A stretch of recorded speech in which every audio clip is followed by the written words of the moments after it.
I lost my baby at 3 a.m. On a Tuesday, the doctors said I was lucky to be alive. My sister-in-law stood at the foot of my hospital bed, arms crossed, and said the 4 words that would haunt me for months. This is your fault. Let me back up. 6 months earlier, I married Daniel Torres, the kindest man I'd ever met. We'd been together for 3 years, and when he proposed on the beach in Santa Monica, I thought I'd finally found my happy ending. His family welcomed me with open arms. Well, most of them did. Daniel's sister, Rebecca, was different from the start. She'd smile when others were watching, but her eyes stayed cold. At our wedding, she cornered me in the bathroom. You know Daniel was supposed to marry Jennifer, right? His ex? They were perfect together. I laughed it off. Jealous sister, I thought. Nothing I couldn't handle. Then I got pregnant. Daniel was over the moon.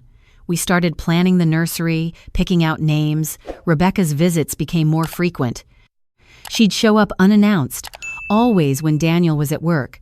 Just checking on you, she'd say, but her eyes would scan our apartment like she was cataloging everything we owned.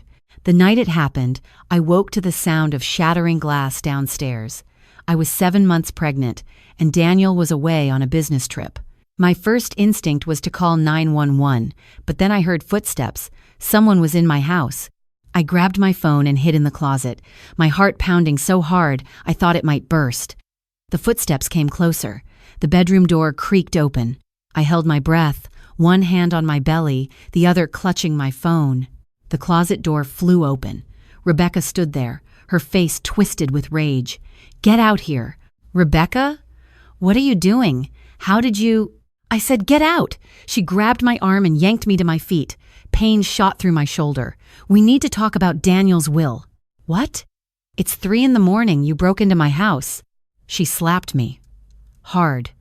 My head snapped to the side, and I tasted blood. Don't interrupt me. Daniel changed his will last month. Did you know that? Everything goes to you now. And that baby... I backed away, one hand on my cheek, the other protecting my stomach.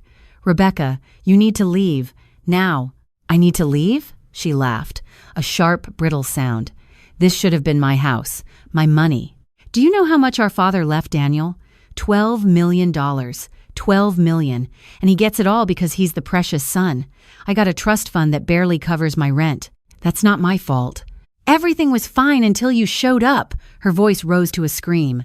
Daniel was going to help me. He promised. And then he met you.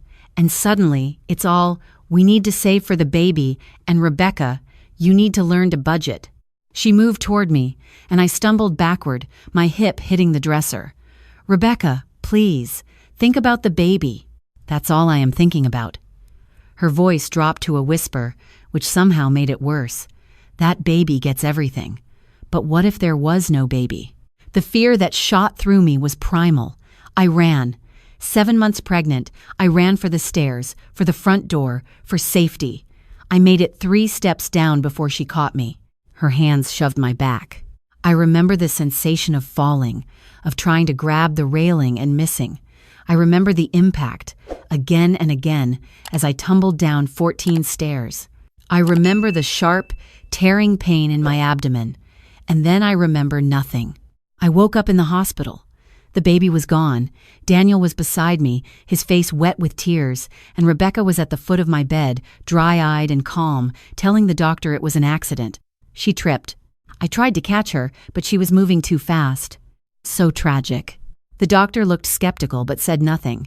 Daniel held my hand, and I, still groggy from surgery, couldn't find the words to tell him the truth. How do you tell your husband his sister murdered your child? Over the next week, I tried. But Rebecca was always there, hovering, helpful, bringing me water, fluffing my pillows, playing the concerned sister-in-law. And every time I opened my mouth to speak, she'd lean in close and whisper, "Who do you think Daniel will believe? His sister of 30 years, or the wife he's known for 3?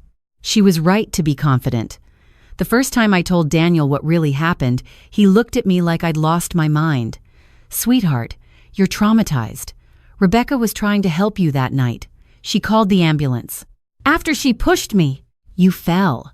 The doctor said pregnant women lose their balance. It was an accident." I showed him the bruise on my cheek from where she'd slapped me. He stared at it for a long moment. Rebecca said you hit your face on the railing when you fell. Daniel, please. You have to believe me. But he didn't. Or he couldn't. Rebecca was his big sister, his protector growing up. The idea that she could do something so monstrous, it didn't fit in his worldview. 2 weeks after I lost the baby, Rebecca started coming to our apartment every day. To help, she said. She'd make meals, do laundry, reorganize our closets. Daniel thought she was being supportive. I felt like I was being watched. One afternoon, I came home from a therapy appointment to find her in Daniel's office, going through his files. "What are you doing?" She didn't even flinch. Daniel asked me to find some insurance documents. Why? Is there a problem? There was no way to prove she was lying. Daniel worked from home half the week. She could have asked him anything. I started locking doors inside my own home. I started sleeping with my phone under my pillow. I started documenting everything. Date, time, what she said, what she did. I took photos of her car parked outside our building at odd hours. I saved every text message. When she accidentally threw away my prescription medication, I took a picture of the pill bottle in the trash.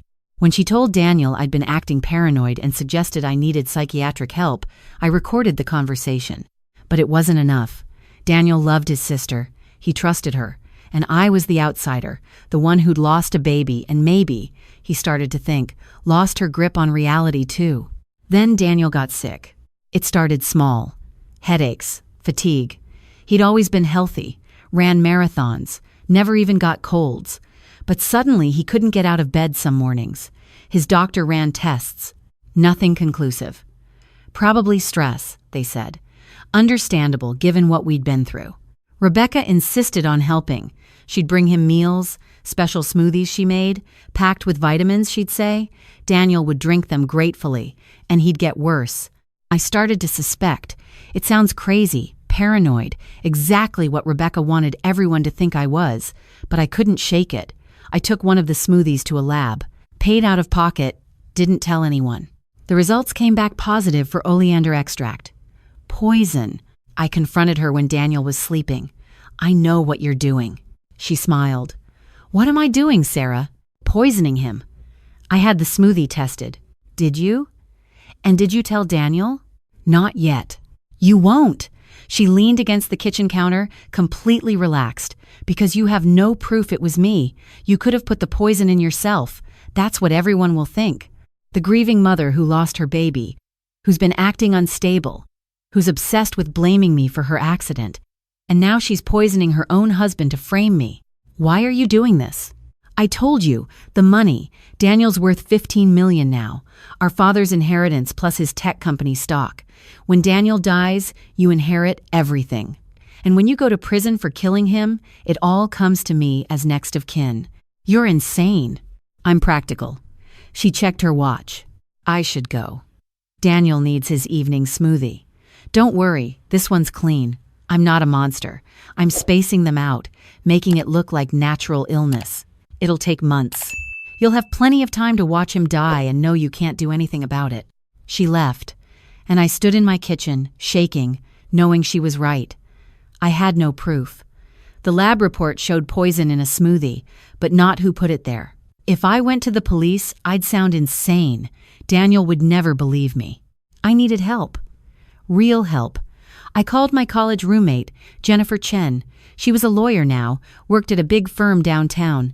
We'd lost touch over the years, but she was the smartest person I knew. I told her everything, all of it. The fall down the stairs, the baby, the poisoning. I expected her to think I was crazy. Instead, she got very quiet. "Sarah, I need you to listen carefully. Don't eat or drink anything Rebecca has touched. Don't let Daniel consume anything from her. And start documenting everything, with timestamps and witnesses, if possible." I've been documenting. Not enough. We need to prove pattern and intent. Here's what we're going to do. Jennifer had connections. One of her firm's investigators was ex-FBI. His name was Marcus, and he looked like someone's grandfather, but Jennifer swore he was the best. We met in a coffee shop, and I told him my story again. Marcus listened without interrupting. When I finished, he pulled out a small device. Hidden camera. Looks like a phone charger. Put it in your living room, kitchen, anywhere Rebecca spends time. If she's as confident as you say, she'll slip up. I installed 4 cameras, one in the kitchen, one in Daniel's office, one in the living room, one in our bedroom, all disguised as everyday objects. And I waited. It took 3 days. Rebecca came over while Daniel was sleeping. I was out, but actually sitting in my car down the block, watching the camera feeds on my phone. She went straight to the kitchen, pulled out a small vial from her purse, and added several drops to a container of soup in our refrigerator. I had her, on video, poisoning food in my home. I called Marcus. He called the police. They came with a warrant based on the video evidence. They arrested Rebecca in our living room, and the look on her face when she realized she'd been caught was worth every sleepless night I'd endured. They searched her apartment and found enough oleander extract to kill a dozen people. They found journals where she detailed her plan, including notes on dosage and timing. They found searches on her computer for undetectable poisons and symptoms of natural illness. But the worst part, the part that made me physically sick, was what they found about the night I fell down the stairs. Rebecca had texted a friend that night. Problem solved. No baby means bigger inheritance for me later. Just have to deal with Sarah now. She'd planned it. All of it. The fall wasn't a crime of passion. She'd come to my house that night intending to make me lose the baby, and she'd almost gotten away with it. Daniel finally believed me. Seeing his sister in handcuffs, hearing the evidence, he couldn't deny it anymore. He broke down, apologized over and over. How could he have been so blind? I wanted to be angry with him. Part of me was, but I'd seen Rebecca's manipulation up close. She'd played him perfectly, used his love for her as a weapon. He was a victim too, in a different way. Rebecca's trial was all over the news.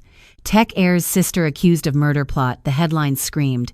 I had to testify, had to relive all of it in front of a courtroom full of strangers. Rebecca's lawyer tried to paint me as unstable, vindictive, a woman who'd orchestrated everything to frame an innocent woman. But the evidence was overwhelming. The videos, the toxicology reports, her own journals and text messages. The jury deliberated for 4 hours and found her guilty on all counts: attempted murder, murder of an unborn child, assault, breaking and entering. The judge gave her 25 years to life. As they led her away, she looked at me one last time. No remorse, no apology, just cold calculation, probably already planning her appeal. Daniel and I tried to rebuild. We went to therapy, both individual and couples. He sold his tech company and donated a huge portion to charities supporting domestic violence victims and pregnancy loss support groups. He wanted to do something good with money that had caused so much pain. But we couldn't make it work. Too much trauma, too much distrust. Not of each other, but trauma has a way of poisoning everything it touches. We divorced amicably 8 months after Rebecca's sentencing. He moved to Portland. I stayed in Los Angeles. I'm doing better now. It's been 2 years.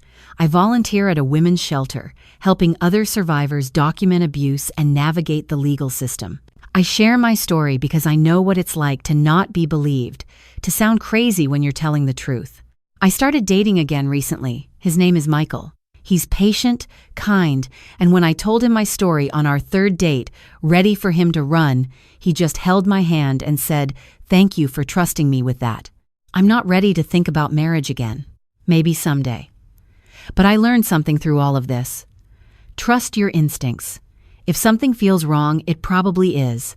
Document everything. Find people who believe you. Don't let anyone convince you that you're crazy when you're simply seeing the truth. Rebecca sends me letters from prison sometimes. I don't open them. Jennifer says she's trying to build an appeal case, claiming she was framed. It won't work. The evidence is too solid. But she'll keep trying because that's who she is, someone who can never accept responsibility for her own actions. Last month, I found out I'm pregnant again. Different relationship, different circumstances, different life. I'm terrified and excited in equal measure. This time, I have a security system, a therapist on speed dial, and the knowledge that I can trust my own judgment. I also have a restraining order that keeps Rebecca away from me even after she's released, though that won't be for decades. And I have something else. The certainty that I survived the worst thing I could imagine, and I came out stronger. My baby is due in 4 months. A girl. I'm naming her Grace because that's what I'm trying to give myself. Grace to heal. Grace to move forward. Grace to believe that not everyone who smiles at you is hiding poison behind their teeth. I think about that night a lot. The night I lost my first baby. Sometimes I wonder what my life would look like if Rebecca had never come to my house, if I'd never fallen down those stairs. Would I still be married to Daniel? Would I have a 3-year-old running around? But then I remember something my therapist said. You can't build a future on what ifs. You can only build on what is. And what is that I survived. I fought back. I made sure a dangerous person couldn't hurt anyone else. The other day, I got a message from a woman I'd never met. She'd seen a news article about Rebecca's case and wanted to reach out. Her brother's wife had been poisoning him, and nobody believed her. She'd installed hidden cameras like I had. Gathered evidence. Got him out safely. Your story saved his life, she wrote. Thank you for being brave enough to share it. That's when I knew.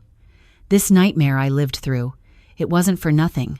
If my pain can help someone else, if my story can give one person the courage to trust their instincts and fight back, then maybe all of it had a purpose.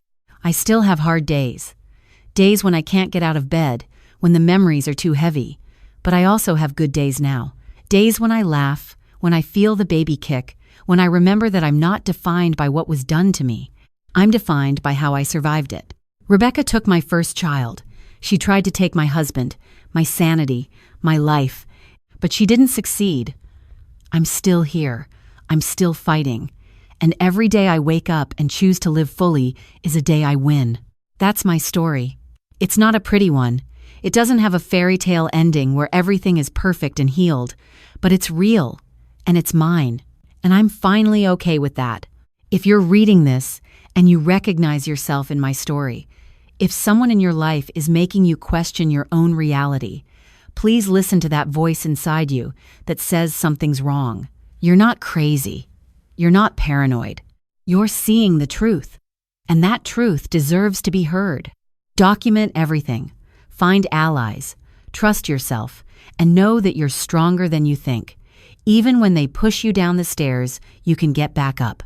Even when they try to poison everything good in your life, you can find help. Even when they make everyone think you're losing your mind, you can prove you're the sanest person in the room. I did it. And if I can, so can you.